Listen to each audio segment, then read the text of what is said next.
এই হচ্ছে হোটেল সিদ্ধিবিনায়ক।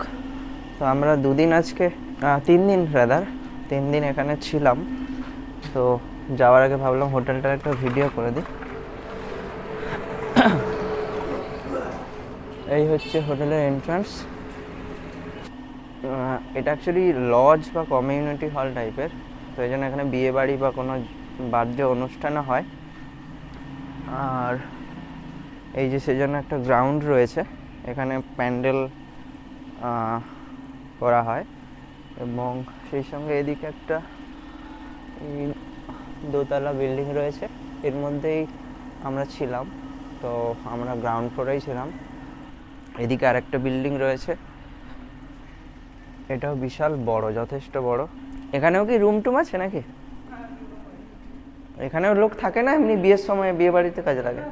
ও, আর এখানে একটা বিশাল হল ঘর টাইপের রয়েছে, বিয়ের অনুষ্ঠান এখানে হয় বা কোনো রকম অনুষ্ঠান এখানে হয়। আর এই যে কিচেন, মানে রান্না খাওয়া দাওয়া এসবের জন্য এখানে এই টেবিলগুলোও রয়েছে। আর ওই যে এক্সস্ট লাগানো রয়েছে, বড় ফ্যান রয়েছে।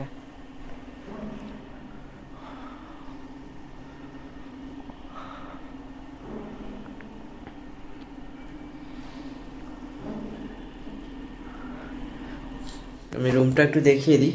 রুমতে দুটো বেড দিয়েছে, ওই যে একটা আর এই যে একটা যেটাতে আমি বসে আছি। এই যে একটা বিছানা।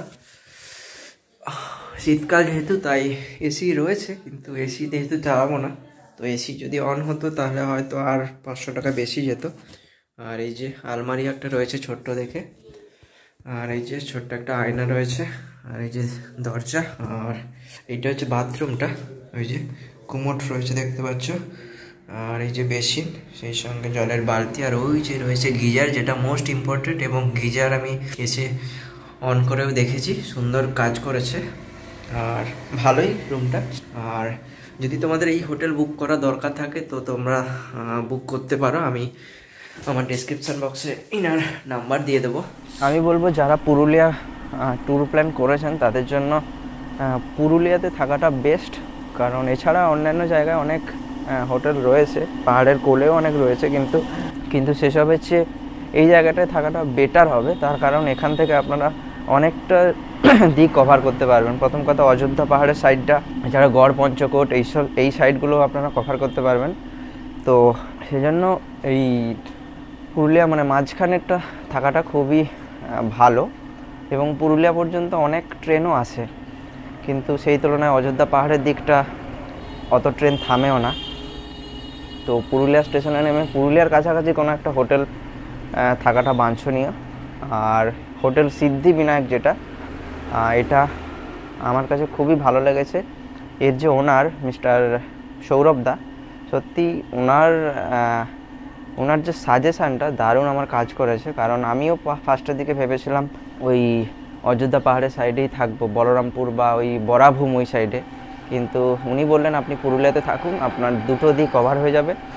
আরও যদি সময় থাকে তো আরও অন্যান্য জায়গাও এখান থেকে কভার করা যায়, কিন্তু আর সময় নেই, তাই মোটামুটি অযোধ্যা পাহাড়, জয়চণ্ডী পাহাড়, গড় পঞ্চকোট এগুলো কভার করা হলো। তো আমি আমার ডেসক্রিপশান বক্সে এই হোটেলের ওনারের নাম্বার দিয়ে দেবো, তো আপনারা চাইলে কন্ট্যাক্ট করে নেবেন। আর সত্যি ওনার ব্যবহার সব, মানে এত হোটেল মালিক আমি দেখেছি, ওনার মতন এরকম ফ্রেন্ডলি মনোভাব আর কারোর মধ্যে আমি দেখিনি। যদিও আমি এখনও পর্যন্ত ওনার সঙ্গে দেখা হয়নি, ওনার এখানে কর্মচারীদের সঙ্গেই আলাপ হয়েছে, কথা হয়েছে। আর উনি কিন্তু রোজই আমাকে ফোন করেছেন কেমন ঘুরলেন বা গাড়ি ফাড়ি কেমন সার্ভিস দিল, গাড়িটাও উনি বুক করে দিয়েছিলেন। যাই হোক, ওনার সমস্ত কিছু দুর্দান্ত ছিল। তো থ্যাংক ইউ সৌরভদা। আর একবার আমি বাইরেটা একবার দেখিয়ে দিই। এই হচ্ছে,